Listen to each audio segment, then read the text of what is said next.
শুভ সন্ধ্যা বন্ধুরা।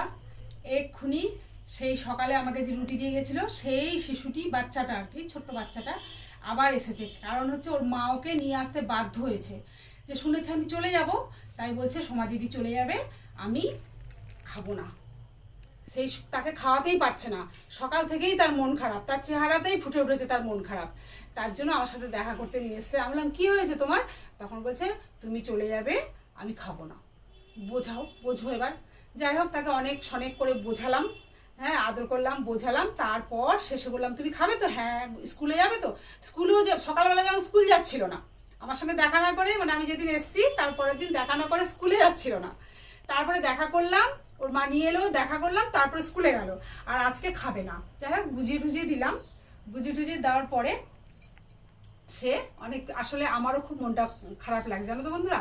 আর ওর মা আমাকে কি দিয়ে গেল, কি দিয়েছে সেটা তোমাদের একটু দেখাচ্ছি। এই দেখো, এক ডিব্বা দই দিয়ে গেল। বললো যে ওদের গরু আছে তো, বললো কাকি আমাদের গরুটা তেমন দুধ দিচ্ছে না, কি হয়েছে গরুটার, সেই জন্য তুমি দই খাও। তো কি বলবো বলো, বিলাতি আমরা, ওদের একদম নিজস্ব গাছের আমরা। আর ওরা জানে যে কাকি এই গাছপালা, মানে গাছের জিনিস, বাড়ির জিনিস খেতে পছন্দ করে, কেনা জিনিস পছন্দ করে না। বলছে কাকি খেতে খুব ভালো, খুব মিষ্টি, তুমি খেয়ে দেখো।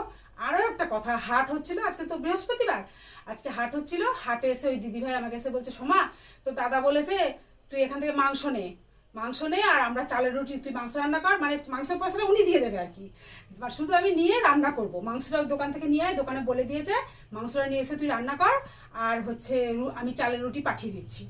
আমি বললাম দিদি আজকে তো বৃহস্পতিবার, আজকে তো আবার নিরামিষ। বলছে ও তাই, তাহলে খাবি না? ওরা বললাম ঠিক আছে, নেক্সট টাইম যদি আসি অবশ্যই যাবো। তারপর একটা পদ্ম বিল আছে, সেখানে আমাকে ঘুরতে নিয়ে যাবে।